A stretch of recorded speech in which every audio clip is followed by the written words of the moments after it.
Hey there, everyone, and welcome back to the Top Cut Academy. It is Professor Benji here. You are looking at my beautiful face up upon the Stuttgart skyline as I am about to give you my regional breakdown for our first Phantasmal Flames format regional that's taken place in Germany this weekend. There obviously was LAIC last weekend, biggest tournament of the year as in points wise and notability wise. However, we are now moving into a new format, and as much as this set doesn't seem the most impactful, I do think that there's a lot of decks that become better. I don't necessarily think that all of the new things coming out of the set, the new archetypes, are going to make a bunch of waves, but I do think that they definitely add some new dimensions to a lot of the decks that already exist, making them even more powerful. So I'm going to be going through all of that. I'm going to be giving a quick breakdown of some of the cards we might see over the coming weekend, where I think that each of the decks that I ranked in my top 10 before LAIC are now, and then of course I will give you my brand new top 10 going into the weekend. It's a little bit close to the event, but obviously I made videos on LAIC and a review of the format as a whole of the Mega Revolution base set, and now I just wanted to give this for all of those who maybe are attending and want something to watch just before they go, get themselves nice and hyped, nice and ready, and maybe a couple of extra opinions on what's going on. Or if you're not attending at all, this will give you a good idea of what to expect over the weekend, and maybe some of my own opinions as well going in. But without further ado, let's get into the newcomers. And the new kids on the block, I think that it's really important to highlight sort of the main cards. We don't have time to go through every single one of them, so don't be annoyed. I haven't missed anything. I just think that these are the single most powerful cards coming in, and we're going to talk about 5 different ones at the moment. And the first one we'll talk about is Toxtricity. Sinister Surge is an ability that says once during your turn, you can use this ability, search your deck for a basic dark energy, attach it to one of your bench dark Pokemon, then shuffle your deck and put 2 damage counters on that Pokemon. Now, this is very similar to the single strike Houndoom we had a couple of years back, which did win some big events. I think Stephanie Ivanov won one of the Players' Cup with that card as well, with the single strike Urshifu. But I think that this version of the card is definitely more powerful because we have Monkey Dorian format that is able to obviously manipulate that damage. So not only are you getting energy acceleration, you're almost getting rid of the small drawback of the 2 damage you're giving yourself.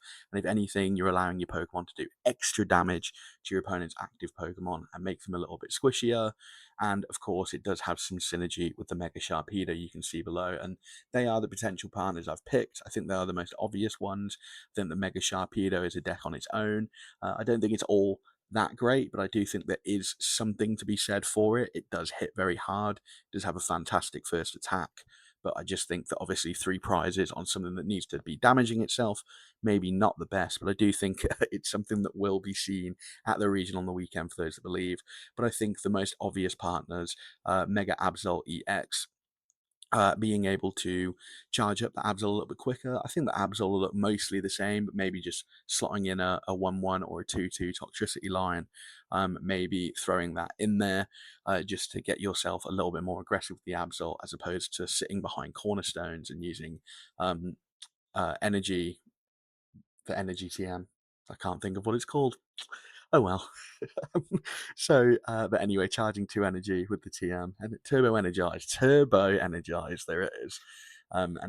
Here's the key points I think about Toxtricity. It's a powerful new energy accelerator for dark types, and I think that the important thing with these cards is that for every dark type that comes out from now on, it's always worth looking at that and see how it can be applied with Toxtricity and see if it becomes a good partner. So for the next 2 years, this card could become playable if there's ever good basic dark types for it to enable. It can be used to play with damage cards, we've already discussed. It's an enabler for expensive energy costs. So obviously something like Mega Absol, 3 energy cost for Chlorodanus 200 can be a little bit difficult to do on its own. However, with something like a Toxtricity or a Turbo Energize, that becomes a lot more attractive. So that always is a plus. And it has a really nice HP total, something that I don't think has been talked about enough with this card. 140 HP puts it just out of the range of Dust Noir. Your opponent's going to need something like a Horlucha or 2 pops or Monkey Dory as well to be able to get over that, which is an awful lot of resources for 1 prize. And of course, 2 full Dragapult Sprinkles does not get rid of this card and leaves it with 2 HP left, so it can't even be picked off by something like a Horlucha. So a really, really, really attractive number there with the 140. And then finally, just the Brute Bonnet. I think it's a great 1 prize attacker, 50 plus 50 damage for each damage count on your opponent's Pokemon. Even though it doesn't hit the hardest, it does allow you to have a 1 prize option, maybe in something like a Roaring Moon deck or a Dark Box archetype. Having 1 prize options in this format is proving to be really strong, as has been proved by Solrock and Lunatone and Gardevoir. So I think the Brute Bonnet and maybe the Survivor as well, something to look out for in the future. But next up, I think something that is going to go straight to the top of the format. We have Mega Diancie EX. It's an incredibly tanky basic. It has that 270 HP. The Diamond Coat makes it take 30 less damage from attacks. So if your opponent is trying to one-shot this Pokemon, they need to do at least 300 damage. But of course, Diamond Coat applies every time your opponent does damage. So that can come into effect more than once throughout the game. It hits very hard and efficiently. I think discarding just 2 energy, not something that Guardy decks are bothered by at all. The drawback of discarding 2 energy is almost irrelevant. It might as well not be there and just say 240. But this attack does 120 damage for each energy you discard this way. So Gardevoir being able to do 240, as we've already discussed, this deck plays something like a Monkey Dory, where you are actually able to manipulate damage a little more. So that 240 become things like 270 or even 300 with 2 Monkey Dories on field. So definitely a card that is worth looking at. But I think the most important thing with Mega Diancie is the key metal weakness. We know that Dark types right now, especially with the new support through Toxtricity, have been cropping up in the format just to be able to get a leg up on Gardevoir. It seems to be the only efficient way to be able to beat the deck at the minute. However, Mega Diancie, something that can be splashed into the deck with a metal weakness, meaning that you can take advantage of that and not succumb to that dark weakness all that easily. And I think one point I added here is the adaptable damage output. If you are having a bit of a slow start in Gardevoir, it can be difficult to get meaningful damage onto the board, as a lot of your attackers rely on having damage counters on you, sort of set up by the Gardevoir. However, Garland Ray, if you get an attachment down turn 1 and then turn 2, you can do 120 to one of your opponent's basics and just discard 1 energy. And similar to sort of how Chen Pao used to do when you're having a slow start, you can almost discard 1 energy, do 60 damage to a basic, take a prize, try and get yourself into the game. But of course, with this, it's much better. It's 120. So the equivalent of 2 Chen Pao energies, and you can sort of do that back and forth, maybe mop up some of the smaller basic and 1 prize Pokemon in evolving decks to try and get yourself into the game. So that is obviously very, very helpful as well. And I think finally, just the Wondrous Patch needs a mention. Gardevoir will eventually leave the format, leaving Wondrous Patch as the best way to accelerate to psychic Pokemon. I obviously think that Mega Gardevoir is the really, really obvious application for this card right now, but Wondrous Patch is something to keep in mind. And next up, we go to another Mega. We have Mega Lopunny. It is a very, very, very, very efficient attacker, that should say. Gale Thrust only needing 1 energy for as much as 240 damage, which it's a bit 230, sorry, which is absolutely insane for 1 energy, to be honest with you, for just the very, very small drawback of needing to move from the bench to the active spot. But there are absolutely plenty of ways for this to be moving around the board. This is currently being partnered with Dusknoir quite a lot of the time, but it's also being put into Goldengo decks as a wall breaker. It doesn't have an ability, so you are able to get through Cornerstone with this Pokemon, but also not having a fire weakness, you can use it in that matchup, so on and so forth. And then finally, Spiky Hopper has a shred effect that just goes through all effects of your opponent's active Pokemon. So something like a Crustle now not able to wall out Goldengo either. So I do think that a 2-1, 1-1 line will be seen in abundance in Goldengo this weekend. I think a much, much, much better and more efficient attacker than the Mega Mawile.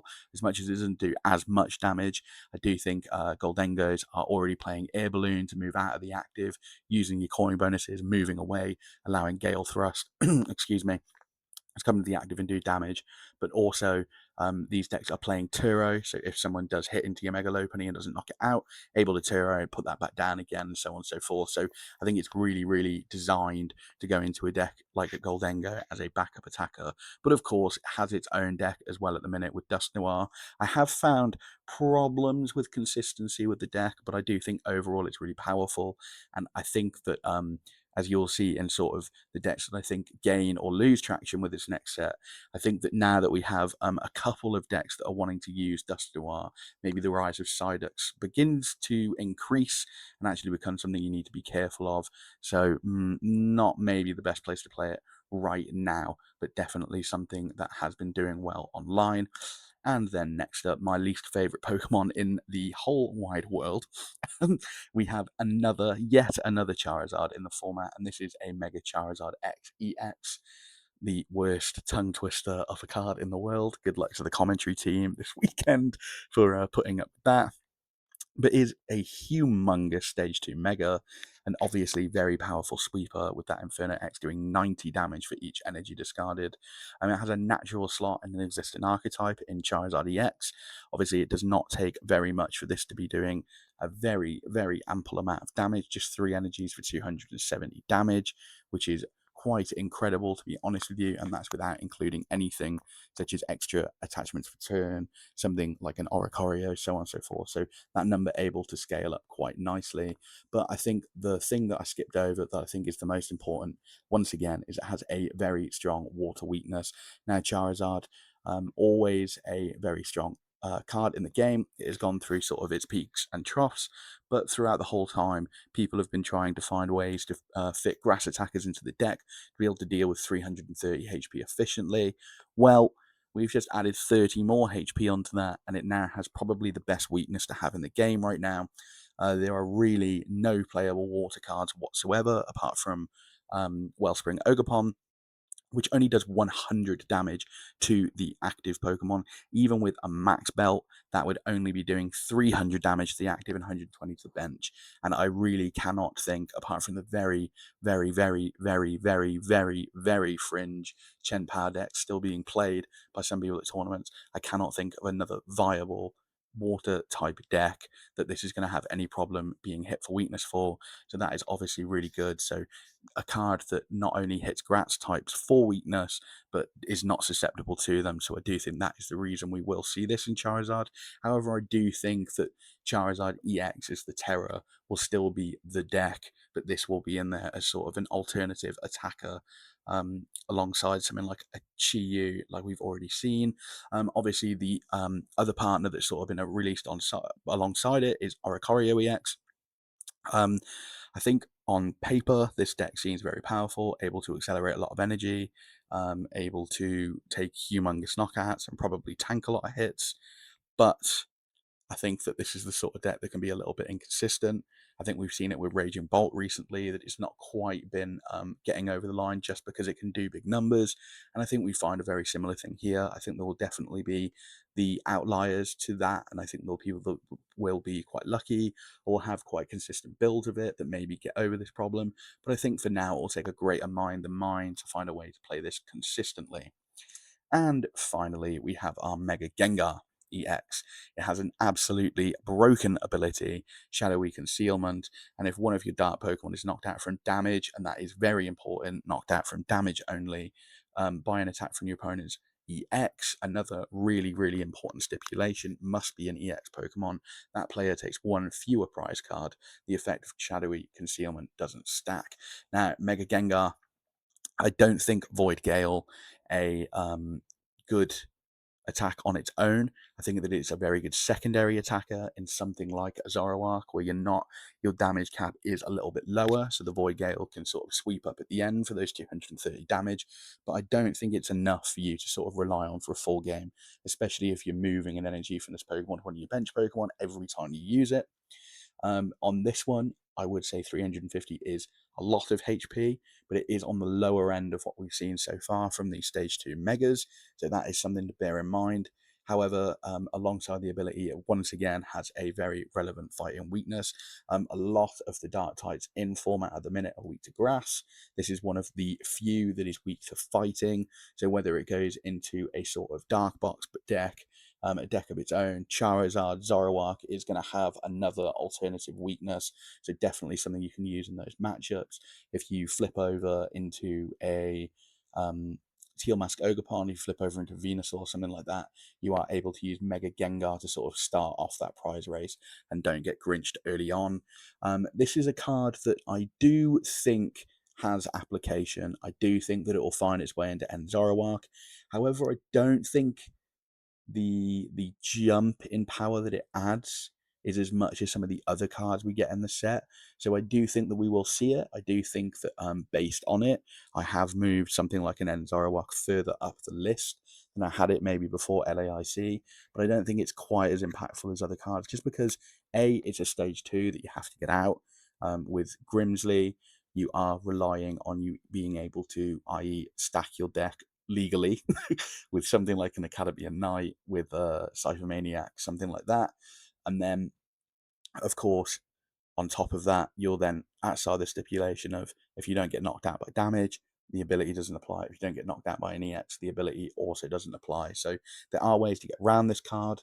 So I think, and of course, if you don't knock out a dark Pokemon, so if you'd pretty much have to make sure that your board was as dark full as possible to get full effect from this card. So I think all of these cards are very strong, definitely going to be seen on the weekends. Keep your eyes out for them. But next, I want to show where I think everything ends up after the release of these cards. So let's move over to that next slide. So this is the top 10 I had for LAIC, and the only thing that I didn't really know what to do with was Terrabox. I'm pretty sure on every single arrow that I've got here in stock moving up and down, but I think Terrabox is a strange one. Is it's able to continue to adapt, it's able to add in new attackers, it's able to take advantage of weaknesses. So where I'm saying that some of these Pokemon have relevant weaknesses as they're different from other types, Terrabox can completely overlook that and put in attackers. The only thing I would say is that the higher HP gets, the less that Terrabox is able to sort of overcome that, as Pikachu is the highest damage output that it has with 300. Obviously, you can use something like a Defiance Band, so on and so forth, to get over that, but it is falling a little bit short in that sense, so maybe needing to find alternate win cons. So Terrabox, I'm sort of happy to say it will be around that mid range of the top 10, anywhere from sort of 7 to 5. But I think it stays in a pretty similar place. However, let's start with the decks that I think are gaining stock.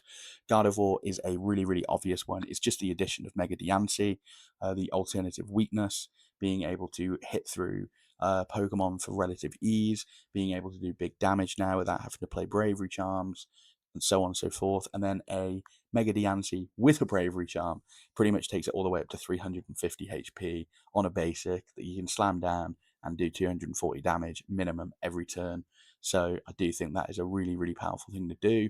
And I think it sort of gets rid of that susceptibility to something like a Jamming Tower or a Tool Scrapper that Guardian's had in the past. It just gives you an efficient attacker that is big on its own without needing something like a Bravery Charm to hit hard. Next up, we've got Mega Absol. I think that just the general strength of this deck is really, really, really good. And I think that the reason I like it right now is that you don't really need/want to play Cornerstone anymore. I think that everything in the format after the release of this set has found itself an answer round Cornerstone, whether you're Charizard and you're using the Mega Charizard X, whether you're Goldengo and you're using Lopunny or Mawile, whether you're Zoroark and you know, as Liam Halliburton showed us, you're using that Blood Moon with a Team Rockets in play, so on and so forth. So I do think that people have sort of got ways around the Cornerstone now. However, one thing that people don't have a way around is a Pokemon that can steal cards from your hand and lock you out of the game, and that is able to be done a lot faster now with something like a Toxtricity in the deck, even with a thin line. If you know that it's a matchup where your opponent needs their rare candies to get into the Gardevoirs, their double turbo energy to Neo Upper Energy, sorry, to put onto the Dragapult. If they're going to need their rare candies to get into Pidgeot, if you're playing against Zard, so on and so forth, you can get to that point a lot quicker now with Absol and start using Shadow Claw to get rid of people. And then, of course, the Toxtricity, adding those 2 damage onto your board. I think one of the criticisms that a lot of people had for the terminal period on Absol previously is that you couldn't generate your own damage. You had to very much rely on your opponent hitting into you and then Monkey Dory moving the damage. Well, that is no longer the case.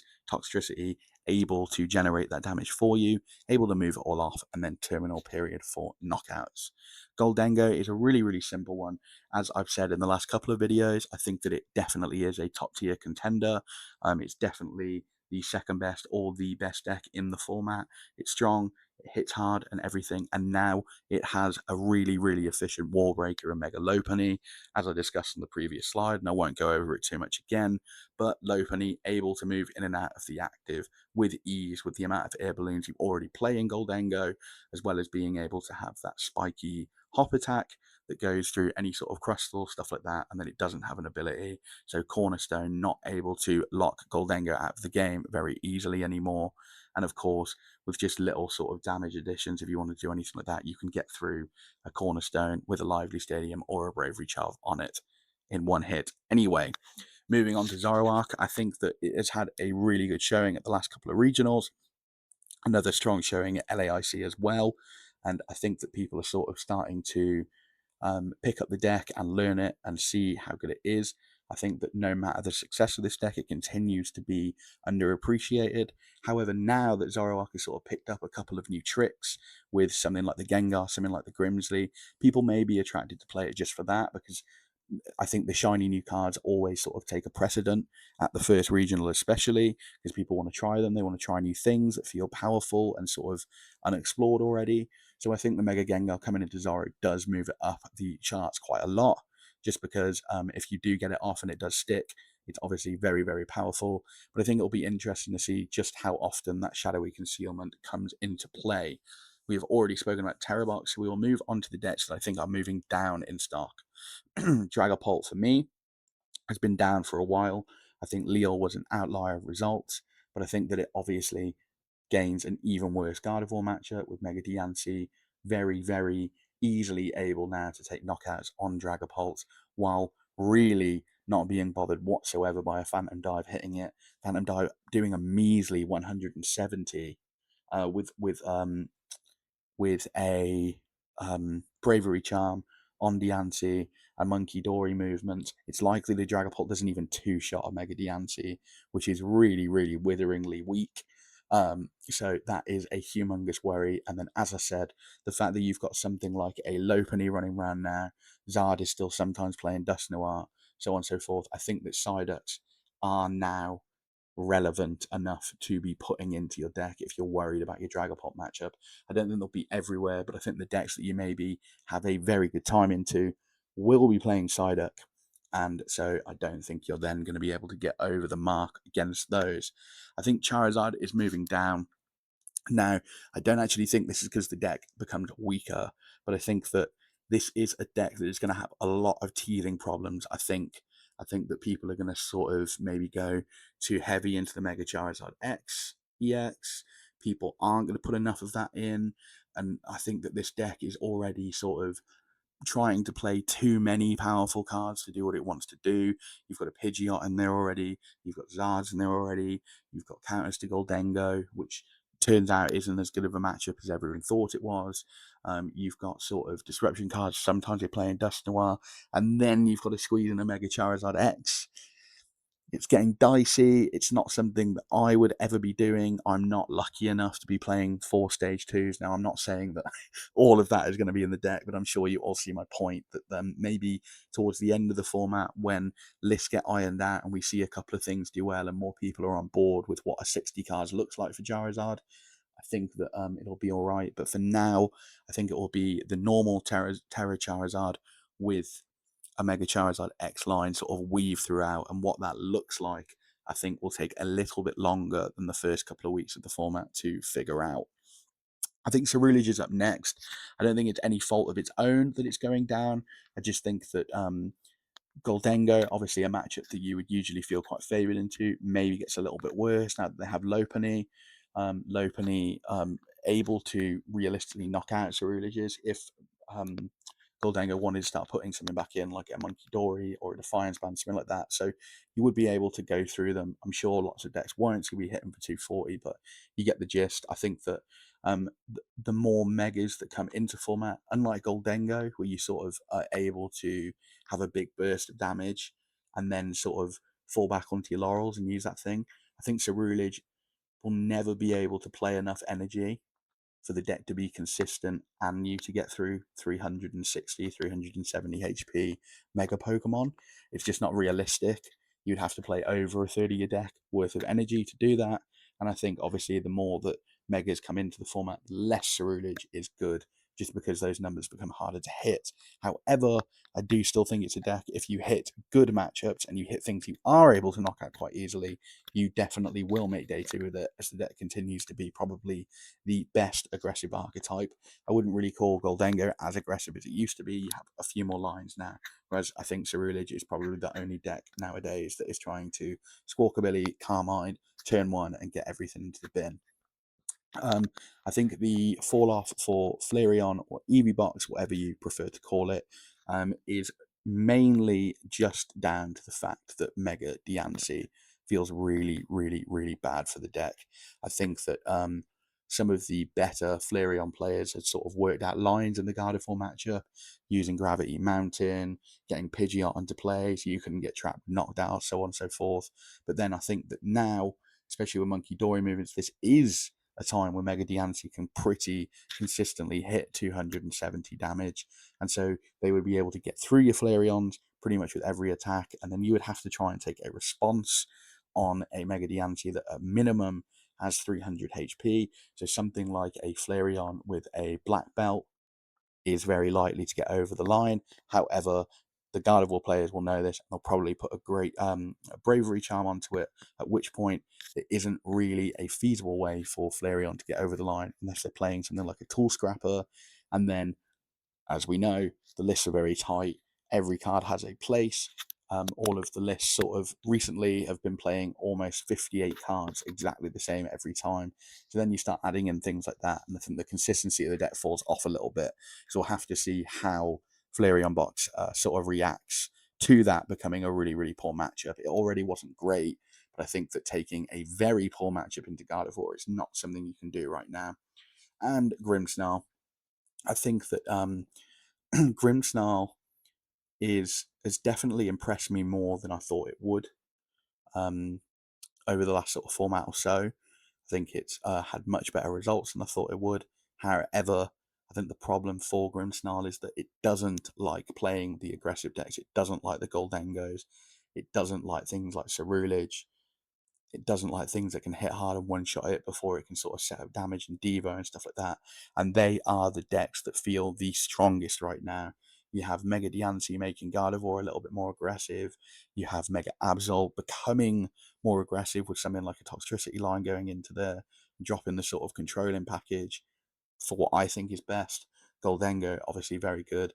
Zoroark now having the Gengar, so even if you are sort of setting up damage and devoing and not knocking out with damage, is an awful lot of setup, and of course they can start to get through you while you're setting all of that up and do consistent damage, so on and so forth. So I think Grimmsnarl, again, not really any new bad matchups picked up. I just think that, again, it's sort of like a HP conundrum where you need to sort of set up your damage. You're not able to take one shots, and the aggressive decks are what are strong right now.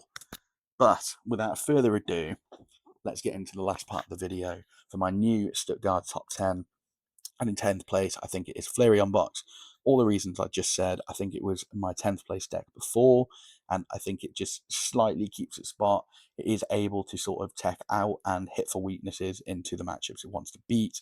However, I do think Mega Diancie will be a big problem for the deck, and maybe pushes it out of that number 10 spot before the end of the weekend. And number 9, we have Toxtricity Dark Box. I think that this will come in the form of Absol's Roaring Moons, Amoonguss, just sort of a Dark Box that uses Monkey Dory to manipulate damage and take big knockouts and be very aggressive.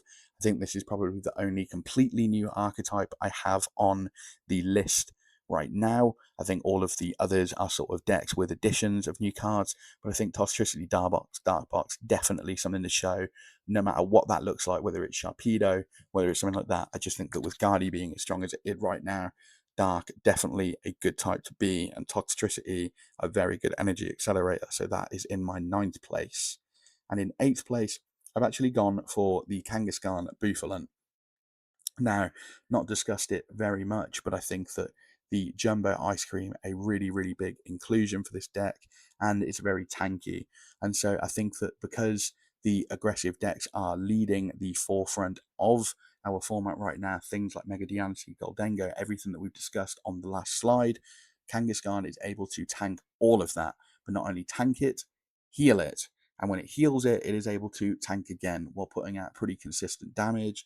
Obviously, your bench will not be filled uh, with many other Pokemon that are able to be taken for 2 or 3 prizes. It'll literally be Kangaskhan's, it'll be Buffalant, it'll be Fanrotom, it'll be so on and so forth. So your opponent is going to need to go through Mega Kangaskhan at some point in the game.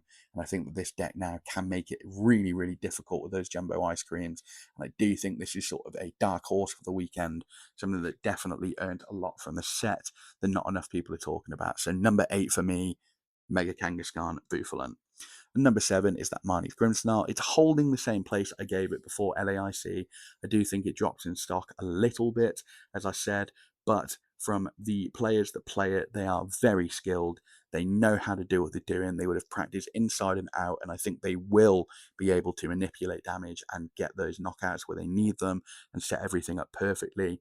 I do think they just need to be careful of falling into a sort of part of the tournament where there are lots and lots and lots of Goldengos and, decks that are hitting for big damage, Cerulogist, stuff like that. So you need your wins early on so you can play against some of the more technical decks and hopefully see your way out through the day.